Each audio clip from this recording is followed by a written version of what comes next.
माना ये जा रहा था कि मुस्लिम वोटर्स एक मुश्त होकर समाजवादी पार्टी को वोट कर रहे हैं, लेकिन यहाँ पर अगर मुस्लिम बहुल इलाके में भी दूसरे चरण में समाजवादी पार्टी बीजेपी से वोट प्रतिशत आसपास रहने के बावजूद 10 सीटों पर पीछे रह जाती है, तो इसका क्या मतलब होता है? आप जो सोच रही हैं वही हुआ है कि पूरा मुस्लिम वोट जो है हाँ। वो कंसोलिडेट हुआ है और समाजवादी पार्टी के साथ गया है। जो मैंने पहले फर्स्ट फेज में कहा कि वहां पर नुकसान हो गया आरएलडी की वजह से कि जाट और मुस्लिम साथ साथ नहीं गए, लेकिन यहाँ बढ़त नहीं है सपा की। बढ़त एसपी को इतनी बढ़त है ना, आप सोचिए 20% मुस्लिम वोट है, 16-17% यादव वोट भी है। और जो सीट में मामला पलट गया, जरा पहले गुप्ता जी से समझ लें सीट में मामला कैसे पलटा वोट परसेंटेज के मुकाबले।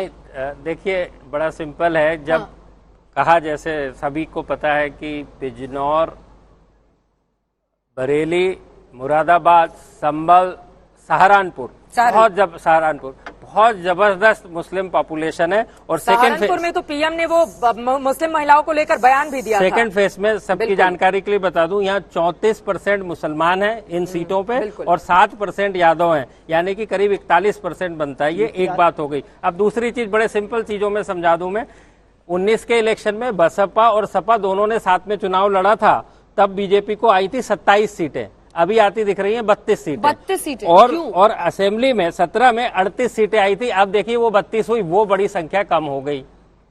तो ये बड़ा फर्क पड़ता है। तो इसके अंदर उत्तर प्रदेश में एक आंकड़ा ये भी है कि सिर्फ 40 ऐसी सीटें हैं जहां पर 40% से ज्यादा मुस्लिम प्लस यादव मतदाता होते हैं। तो अगर वो कंबाइन भी करते हैं तो वोट जरूर ज्यादा एसपी को मिलेगा, लेकिन उन्हें सीट जिताने तक वो निर्णायक नहीं हो पाता है। वोट परसेंटेज ज्यादा आपको मिलेगा क्योंकि मुस्लिम्स भी एन मास वोट कर रहे हैं आपके लिए, यादव भी एन मास वोट कर रहे हैं, लेकिन वो निर्णायक नहीं है। बाकी का काउंटर कंसोलिडेशन जब हो जाता है तब बीजेपी ऐसी जगह पर फायदा उठा लेती है। क्यों संबित पात्रा जी? देखिए अंजना जी, बड़े ध्यान से मैं आपके चुनावी विश्लेषण को सुन रहा था। एक तो बधाई हो, आपने बड़े ही साइंटिफिक तरीके से ये जो एग्जिट पोल है आपने उसको रखा है। मैं प्रदीप जी को भी सुन रहा था।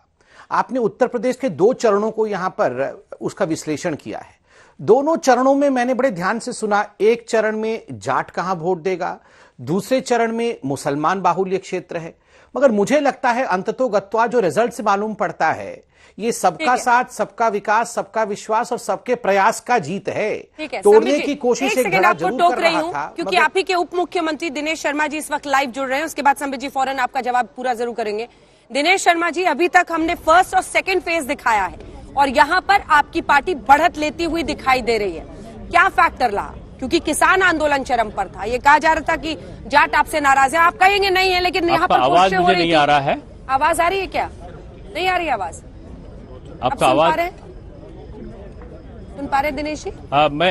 मैं आपकी आवाज तो पूरा सुना नहीं, लेकिन आपने प्रथम और द्वितीय चरण को कहा है कुछ ऐसा। हाँ। मुझको लगता है कि क्योंकि मैं रास्ते में हूँ राजस्थान के, इतना मैं कह सकता हूँ कि चाहे प्रथम चरण हो या द्वितीय चरण हो, आपका आंकड़ा क्या है मैं नहीं जानता, लेकिन रहा हूँ उत्तर प्रदेश के, मैं एक आंकड़ा जानता हूँ कि ये चुनाव को जनता ने लड़ा है और मोदी जी और योगी जी हर घर में व्याप्त थे।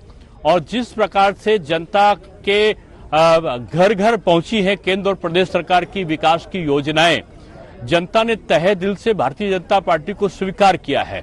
सपा बसपा कांग्रेस की जातिवादी, सांप्रदायिक और क्षेत्रवादी नीतियों को जनता ने अस्वीकारा है इस चुनाव में। ऐसा मैं अपने जो प्रवास है और माननीय मोदी जी और आपके मुख्यमंत्री जी की फेवरेट लाइन है कि जनता हमारे लिए चुनाव लड़ रही थी। पता नहीं फिर आप लोग और तमाम केंद्रीय मंत्री जो स्टेशन थे उत्तर प्रदेश में, प्रधानमंत्री बार बार हर कंस्टिट्यूएंसी में जा रहे थे, ये लोग क्या कर रहे थे?